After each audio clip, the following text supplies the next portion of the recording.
many people show up? What does it mean for you for this program? Yeah, how cool is that, right? You show up. We've just got off a plane. We come in, wonderful police escort back to the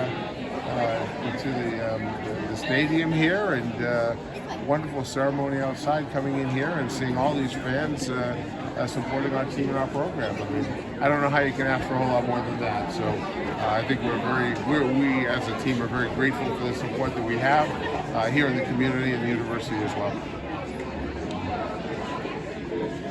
I guess going back to 2018, you guys won it 6 months after softball. You guys in softball played for another national title.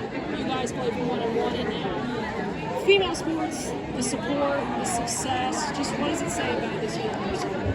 I think that, if you look across the country, the success of our teams here, both male and female, are quite impressive. And, I think that, we've built a really good program here in soccer, but there's a lot of really good programs here in the university, and a lot of teams compete for national championships regularly, and I think that all feeds off of itself as well, right? Success kind of brings along more success, and right now we're doing quite well, so hopefully that helps the others as well.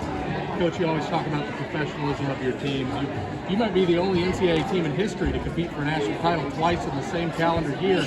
But what does it say about this squad that they were able to come back after how last year ended and take care of business in a fashion that ended up very, very similar?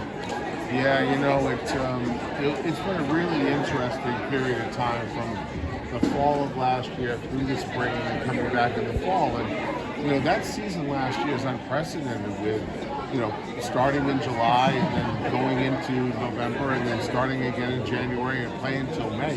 That was a long season. And none of us really knew how that was going to have a physical toll on the kids. So coming into this season, we didn't really know what that was going to look like. But our strength and conditioning staff, our medical team, all of those folks got together and we kept talking about managing the players, managing the bodies, managing their loads. And I guess we got it right.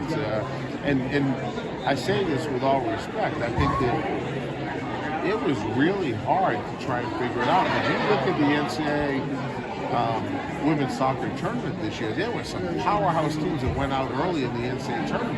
Carolina went out in the first round, UCLA went out in the first round, Stanford went out in the first round. And they're really good programs. I just think that there was an effect from the COVID that maybe not all of us fully appreciated, and none of us knew if we were going to get it right or not. So, fortunately for me, I had the right people around me to give us the advice, and we listened when we needed to. How did they get? Was it just studying, a little bit of guessing and getting it right? I mean, what formula did you take? Oh, it's all the technologies we're using. We're using a lot of technologies. The Whoop bands that the kids are wearing, GPS, heart rate monitors. Anything and everything that we can, they're looking at and they're analyzing, and they're coming back to me with recommendations on the amount of load for each player and for every day. So it's been a really interesting period of growth using the science as we did to get where we were. I mean, the other thing that was really interesting was we kept our kids on East Coast time the entire time we were there. So we looked at it, and again, our medical team and strength and conditioning team looked at it and said, look, our chance for success is greater if we keep them on East Coast time than we did, and I thought we were sharp. I don't know the number offhand. How many put lives on hold, kind of? Maybe they thought last year was going to be it, and then they chose the extra year to come back, or people like Jalen who had professional aspirations and kind of wanted that one more run, I guess. How important were those players? Yeah, I think that probably the two for us that could have gone pro easily last year were Jalen and Gabby. They both could have gone. They would have had all kinds of opportunities all around the world if they wanted. And I think probably looking at the biggest picture, and Jalen is so keen on her development, and Gabby as well, that they looked at it and thought, spending the extra time here may help them with the development, because once you become a pro, nobody's worrying about your development but yourself, right? All the coaches at the professional level are worrying about winning games so they can keep their jobs. And here we found a pretty good formula for player development as well as trying to win games.